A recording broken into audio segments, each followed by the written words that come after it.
Everyone, நான் உங்கள் கோபிகா. எல்லாருக்கும் வணக்கம். Welcome to the video. So இன்னைக்கு வந்துட்டு நம்ம வீடியோவில் ஒரு முக்கியமான எக்கனாமிக் கான்செப்டை பற்றி பார்க்க போகிறோங்க. இன்ஃப்ளேஷன், பணவீக்கம். ஆமாங்க, இதை வந்துட்டு நம்ம ஒரு நியூஸ் பேப்பர்லேயோ இல்லை டிவி டிபேட்லேயோ கேள்விப்பட்டிருக்கலாம். பட் இன்ஃப்ளேஷன்னா என்ன, அது எப்படி நம்ம லைஃப்பை டே டு டேவாக பாதிக்குது, அண்ட் இதுக்கு பின்னாடி என்னென்ன மெயின் கான்செப்ட்ஸ் இருக்குது அப்படிங்கிறத இந்த வீடியோவில் வந்துட்டு பார்க்க போகிறோம். ஸோ இன்ஃப்ளேஷன் பற்றி ஒரு ஜென்ரல் ஓவர்வியூ பார்ப்போன்னு வச்சுக்கலாம். ஓகேவா, வாங்க வீடியோக்குள்ளே போகலாம். இன்ஃப்ளேஷன் அப்படின்னா என்னென்னு சிம்பிளாக சொல்லணும் அப்படின்னா, லெட்ஸே பொருட்கள் மற்றும் சர்வீசஸ், சேவைகளோட ப்ரைஸ் வந்துட்டு கண்டினியூஸாக இயர் ஆன் இயர் இன்க்ரீஸ் ஆகிறதுன்னு வச்சுக்கலாம்.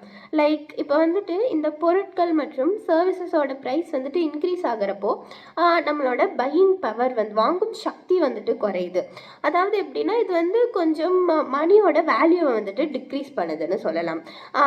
உங்களுக்கு சிம்பிளாக ஒரு எக்ஸாம்பிள் மூலியமாக சொல்லணும் அப்படின்னா, நம்ம வந்துட்டு இந்த வருஷம் 100 ரூபாய்க்கு ஒரு பொருளை வந்துட்டு வாங்குறோம். அதே பொருளை அடுத்த வருஷம் 105 ரூபாய்க்கோ 110 ரூபாய்க்கோ வாங்க வேண்டிய நிலைமை வந்தது அப்படின்னா, இது வந்து இன்ஃப்ளேஷன்னால தான் அப்படின்னு சொல்லலாம். அதாவது அங்கே வந்துட்டு இன்ஃப்ளேஷன் ப்ரிவைல் ஆகுது அப்படின்னு வந்துட்டு சொல்லலாம்.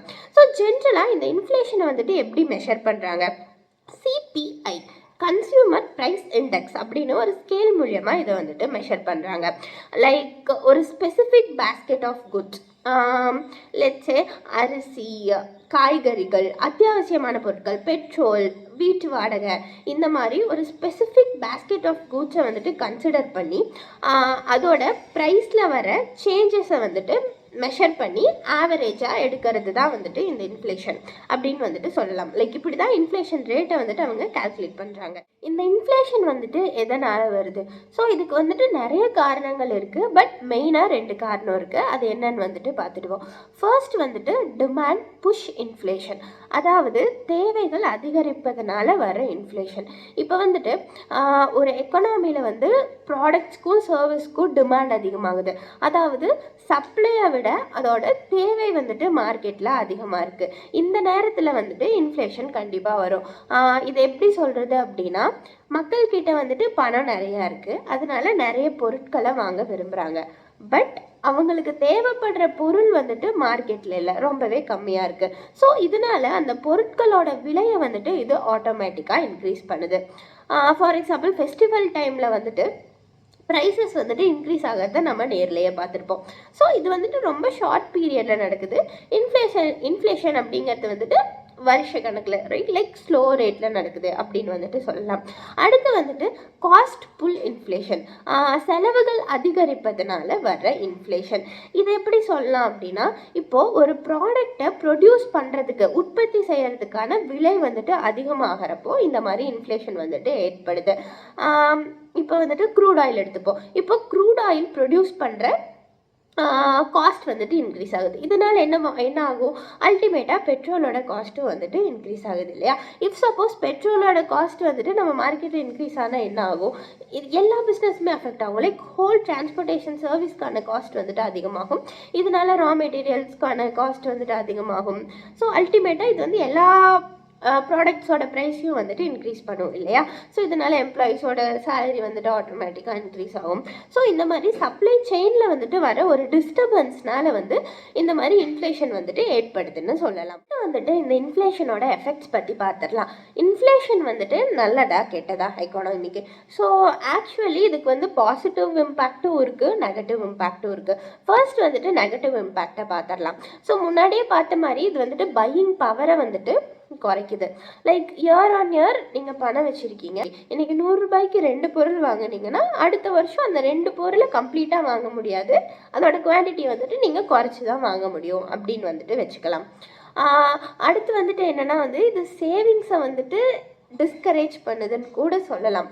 பிகாஸ் நீங்கள் பணத்தை வந்துட்டு சேமிச்சு வைக்கிறீங்க, பணமாகவே சேமிச்சு வைக்கிறீங்க, எங்கேயும் போய் இன்வெஸ்ட் பண்ணல, பேங்க்கில் போடல, எங்கேயும் போடல, இன்ட்ரெஸ்ட் வர மாதிரி போடல, பணமாகவே சேமிச்சு வைக்கிறீங்க. லெட்ஸே குழந்தைகளுக்கு அதிகமாக காசு கொடுக்குறீங்க, உங்களுக்கு சேவிங் இதை வந்துட்டு தூண்டுறதுக்காக. பட் அல்டிமேட்டாக பார்த்தீங்கன்னா, நீங்கள் கொடுக்குறப்போ இருந்த அந்த பணத்தோட வேல்யூ வந்துட்டு ஒரு வருஷம் கழித்து எடுத்து ஏதாச்சும் பொருளை வாங்கியில் வந்துட்டு அந்த வேல்யூ கண்டிப்பாக குறைஞ்சிருக்கும். ஸோ இது வந்துட்டு ஒரு வகையில் இது சேவிங்ஸை வந்து டிஸ்கரேஜ் பண்ணுதுன்னு சொல்லலாம். அடுத்து வந்துட்டு இன்கம் இன்இக்வாலிட்டியை வந்துட்டு இது கிரியேட் பண்ணுது. இஃப் சப்போஸ் இது மெயினாக யார் அஃபெக்ட் பண்ணுது அப்படின்னா ஃபிக்ஸ்டு இன்கம் வர பீப்புளை, லைக் பென்ஷனர்ஸ்க்கெல்லாம் வந்துட்டு இது பயங்கர டிஸ்அட்வான்டேஜ்னு சொல்லலாம். அடுத்து வந்துட்டு economic uncertainty. So high inflation பிஸ்னஸ்க்கு பிளான் பண்ணியே வந்து இன்வெஸ்ட் பண்ணுறது அப்படிங்கிறது வந்துட்டு ரொம்ப கஷ்டமான விஷயம். ஸோ இது வந்துட்டு ஒரு வகையில் வந்து எக்கனாமிக் ஆக்டிவிட்டீஸை வந்து அஃபெக்ட் பண்ணுதுன்னு சொல்லலாம். நெக்ஸ்ட் வந்துட்டு பாசிட்டிவ் இம்பேக்ட்ஸை பற்றி பார்க்கலாம். இது வந்துட்டு ஸ்பெண்ட் பண்ணவும் இன்வெஸ்ட் பண்ணவும் அதிகமாக தூண்டுது. லைக் லெட்ஸே ஒரு ஸ்டேபிளான inflation rate 2 to 3% inflation rate இருக்குது ஒரு எக்கானமியில் அப்படின்னு எடுத்துட்டோன்னா இது வந்து ஸ்பெண்டிங்கையும் இன்வெஸ்ட்மெண்ட்ஸையும் வந்துட்டு நல்லா பூஸ்ட் பண்ணுது. ஸோ இதனால் வந்துட்டு அல்டிமேட்டாக எக்கனாமிக் ஆக்டிவிட்டி வந்து பூஸ்ட் ஆகுதுன்னு சொல்லலாம். நெக்ஸ்ட் வந்துட்டு இது கடன் வாங்கினவங்களுக்கு வந்து ரொம்பவே ஹெல்ப்ஃபுல்லாக இருக்கும். லெட்ஸே நீங்கள் ஒரு அமௌண்ட் வந்துட்டு கடனாக வாங்கியிருக்கீங்க ஃபிக்ஸ்டு இன்கம் ரேட்டில்.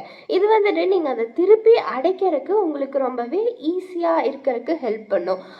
லைக் வந்து நீங்கள் அல்டிமேட்டாக அதை கட்டி முடிக்கல மணியோட வேல்யூ வந்துட்டு அங்கே குறைஞ்சிருக்கும் இல்லையா? ஸோ இது வந்து உங்களுக்கு ஹெல்ப்ஃபுல்லாக தான் இருக்கும். கடைசி பாட்டுக்கு வந்துட்டோம்.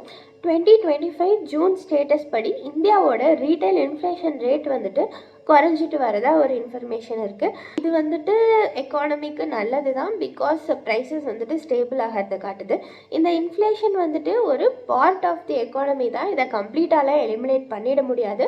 But central banks and governments வந்துட்டு இதை ஒரு கண்ட்ரோலில் வச்சுக்க வந்துட்டு ட்ரை பண்ணிகிட்டே தான் இருக்காங்க. ஸோ இது ஒரு வகையில் உங்களுக்கு ஹெல்ப்ஃபுல்லாக இருக்கும் நம்புகிறேன். ஹெல்ப்ஃபுல்லாக இருந்தால் லைக்கை போடுங்க. இதனால் வந்துட்டு நம்மளோட எக்கனாமிக் டெசிஷன்ஸை, ஃபினான்ஷியல் டெசிஷன்ஸை வந்துட்டு ஒரு எஃபிஷியன்ட் வகையில் வந்துட்டு பிளான் பண்ண முடியும் அப்படின்னு வந்துட்டு நம்புகிறேன். ஸோ மறக்காமல் சப்ஸ்கிரைப் பண்ணிக்கோங்க. ஸோ இதை பற்றினா உங்களோட தாட்ஸை வந்துட்டு கமெண்ட்டில் போடுங்க.